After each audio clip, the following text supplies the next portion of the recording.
1 जुलाई 2025 मुख्यमंत्री डॉक्टर मोहन यादव की अध्यक्षता में मंत्रालय में मंत्री परिषद की बैठक राष्ट्रगान के साथ संपन्न हुई।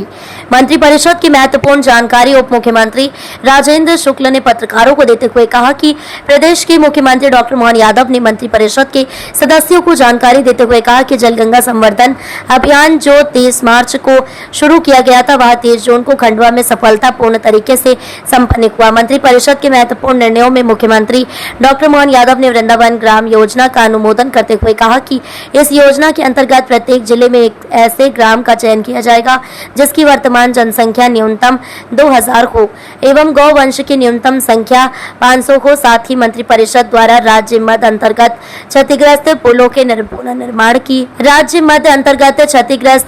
पुनर्निर्माण की योजना के अंतर्गत 1766 पुलों के पुनर्निर्माण के लिए 4572 करोड़ रुपए की सैद्धांतिक स्वीकृति दी गई। मंत्री परिषद के निर्णयों में राष्ट्रीय रक्षा विश्वविद्यालय गांधीनगर के परिसर की स्थापना भोपाल में किए जाने के लिए सैद्धांतिक स्वीकृति प्रदान करना भी महत्वपूर्ण निर्णय रहा। मंत्री परिषद के महत्वपूर्ण निर्णयों में नवीन कानूनों के प्रभावी क्रियान्वयन के लिए कुल 1266 नवीन पदों की स्वीकृति प्रदान करना भी महत्वपूर्ण रहा एवं नवगठित जिलों संयोजक जनजातीय तथा अनुसूचित जाति जिला कार्यालय की स्थापना की स्वीकृति देने का निर्णय भी महत्वपूर्ण रहा। आज मध्य प्रदेश कैबिनेट की बैठक हुई डॉक्टर मोहन यादव जी मुख्यमंत्री जी की अध्यक्षता में, जिसमें कई महत्वपूर्ण निर्णय लिए गए हैं। जैसा कि आप सब जानते हैं कि जल गंगा संवर्धन अभियान जो 30 मार्च से शुरू किया गया था उसका समापन 30 जून को कल खंडवा में हुआ है। बहुत ही सफलतापूर्वक ये अभियान चला। गर्मी के पूरे महीनों में जितने भी हमारे जल स्रोत हैं उसको नए जो समाप्त हो गए उसको पुनर्जीवित किया गया है। तालाबों का गहरीकरण, खेत तालाब का चिन्हांकन, फिर खेत तालाबों का निर्माण का कार्य, और अब मानसून में, बरसात में वो सारी संरचनाओं में जल संग्रहण होगा और हमारा जमीन का वाटर टेबल रिचार्ज होगा। और जिसकी प्रधानमंत्री जी ने भी पत्र के माध्यम से प्रशंसा की है कि मध्य प्रदेश ने बड़े आदर्श तरीके से मुख्यमंत्री के नेतृत्व में जो जल गंगा संरक्षण अभियान का कार्यक्रम हाथ में लिया है, उस प्रकार के अन्य राज्यों को भी इसको फॉलो करना चाहिए, जिससे कि गिरता हुआ भूजल स्तर को हम नियंत्रित कर सकें और पानी की उपलब्धता को सुनिश्चित कर सकें। 1 जुलाई से 15 सितंबर तक अभी दूसरा अभियान की शुरुआत हो रही है, एक पेड़ माँ के नाम, जिसमें कि पूरे प्रदेश भर में यह अभियान चलेगा। उसी प्रकार से जैसे जल गंगा संरक्षण अभियान चला है, वृक्षारोपण को जन आंदोलन बनाना उद्देश्य है, क्योंकि हम सब जानते हैं कि वृक्षारोपण से ही हम क्लाइमेट चेंज और पर्यावरण की जो चुनौतियां हैं उसका सामना कर सकते हैं। इसलिए इस कार्यक्रम को भी आज मुख्यमंत्री जी ने निर्देश दिया है कि इसको भी पूरी क्षमता के साथ हमें शुरू करना है और इसको पूरा करना है। Regional industry skill and employment conclave Ratlam में जो आयोजित हुआ है, उस कॉन्क्लेव में भी काफ़ी सफलता मिली है। 5000 से अधिक विशिष्ट अतिथियों MSME प्रतिभागियों ने उसमें भाग लिया है।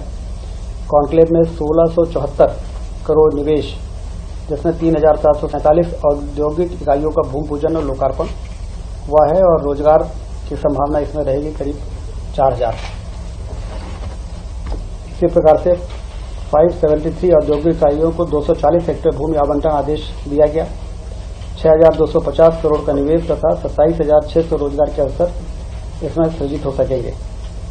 कॉन्क्लेव के 140 औद्योगिक इकाइयों को 425 करोड़ रुपए तथा 880 MSME इकाइयों को 269 करोड़ की वित्तीय सहायता का वितरण भी इस कॉन्क्लेव में किया गया है, जो एक जिसमें मध्य प्रदेश में निवेश करने वालों में एक नया उत्साह, इस प्रकार के कार्यक्रमों में जो सब्सिडी का डिसबर्समेंट है उसके माध्यम से एक बहुत ही अच्छा मैसेज पूरे देश में गया है मध्य प्रदेश के प्रति।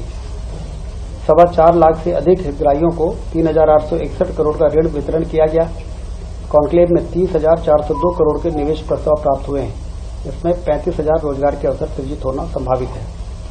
इसी प्रकार से पिछले दिनों गुजरात के सूरत में भी निवेशक संवाद कार्यक्रम आयोजित हुआ, जिसमें मुख्यमंत्री जी स्वयं गए थे।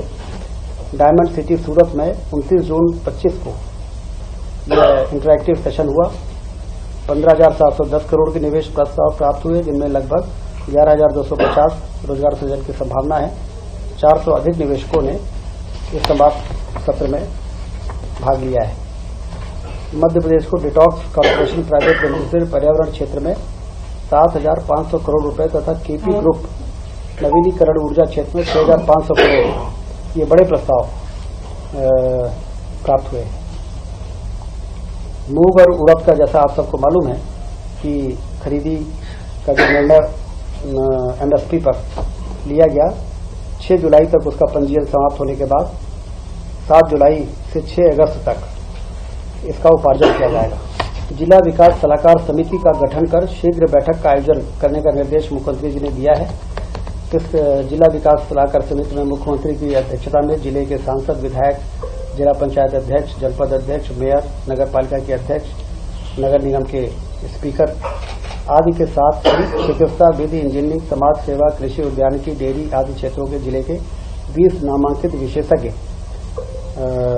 की जिला विकास सलाहकार समिति का गठन होगा, जिसमें जिले में विकास के क्या संभावनाएं हैं, किस तरीके से मास्टर प्लान तैयार किया जाना चाहिए, इन सब पे इस समिति में चर्चा हो सकेगी। 15 जुलाई तक इसको करने के निर्देश दिए गए हैं। 40 साल पुराना कलंक 30 जून को यूनियन कार्बाइड का कचरा का 100% निष्पादन हो चुका है। तो लंबे समय से एक समस्या बना हुआ था, एक मुद्दा बना हुआ था, उसको बहुत ही कुशलता के साथ उसका निष्पादन हो गया।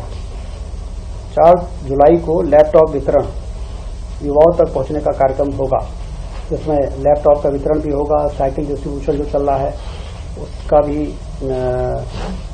कार्यक्रमों में भी भागीदारी होगी। सभी प्रभारी मंत्री, विधायक सब इसमें हिस्सा लेंगे, ऐसा निर्देश मुख्यमंत्री जी ने आज कैबिनेट में दिया है। आज के कैबिनेट के एजेंडे में मुख्यमंत्री वृंदावन ग्राम योजना को अनुमोदन किया गया है।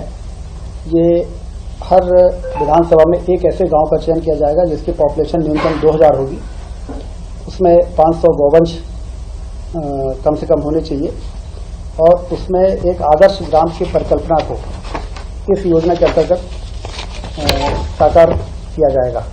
तो एक आदर्श गांव के रूप में विकसित होगा, और बाद में पूरे जिले को किस प्रकार से विधानसभा को हमें विकास का मॉडल किस प्रकार से होना चाहिए, वो एक मॉडल के रूप में स्थापित होगा। इसमें जो कंपोनेंट हैं, गौशाला होनी चाहिए, ग्राम पंचायत भवन, सामुदायिक भवन, आंगनबाड़ी भवन, स्वास्थ्य केंद्र, स्कूल भवन, यात्री प्रतीक्षालय, सोलर स्ट्रीट लाइट, पुस्तकालय, सर्व सुविधा आजीविका भवन, ग्रामीण आजीविका, पशु चिकित्सालय, ग्राम तक कनेक्टिविटी, ग्राम के अंतर्गत आंतरिक सड़कें, नाली, सार्वजनिक वितरण प्रणाली की दुकान, गोडाउन। इस प्रकार से 27 ऐसे पॉइंट हैं।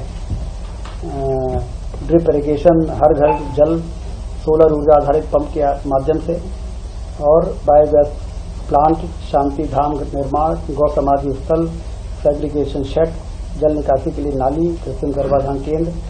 इस प्रकार से 27 सार्वजनिक शौचालय, सार्वजनिक उद्यान को इसमें विकसित किया जाएगा। उसके लिए जो आवश्यक बजट है उसका प्रावधान हमारे बजट में किया गया है। आजीविका संबंधी गतिविधियां भी, वाटर कंजर्वेशन संबंधी, पंचायत सशक्तिकरण संबंधी विशेष लक्ष्य, प्राकृतिक कृषि को कैसे हम प्रमोट कर सकते हैं, मल कीचड़ प्रबंधन कैसे हो सकता है, धार्मिक स्थल भूमि का संरक्षण, वहाँ का पूरा मास्टर प्लान उस गांव का, ये सब उस गांव में सारी जो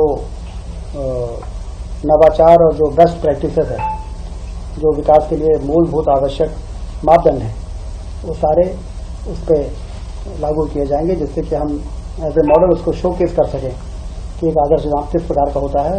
इस विधानसभा के एक गांव में जाकर उसको देखा जा सकता है।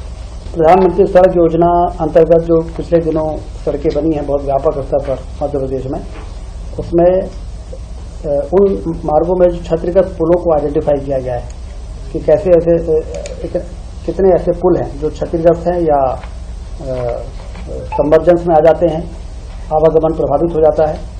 तो इसमें 1766 पुल आइडेंटिफाई हुए हैं पूरे प्रदेश में, जिसके निर्माण में 4,572 करोड़ रुपए की सैद्धांतिक स्वीकृति आज कैबिनेट ने दी है।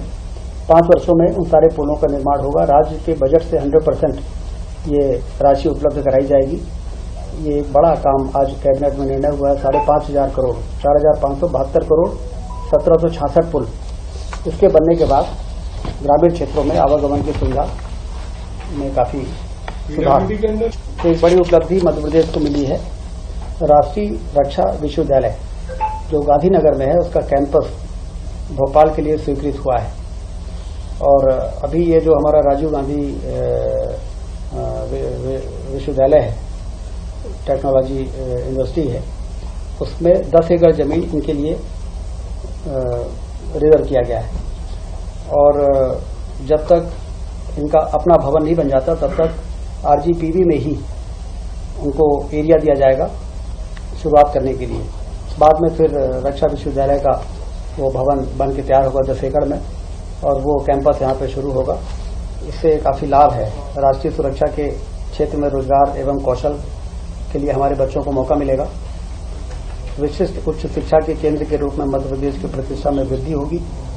राज्य और राष्ट्रीय स्तर की संस्थाओं के मत सहयोग में भी वृद्धि होगी। एक बड़ी उपलब्धि हायर एजुकेशन के क्षेत्र में हमको मिलेगी।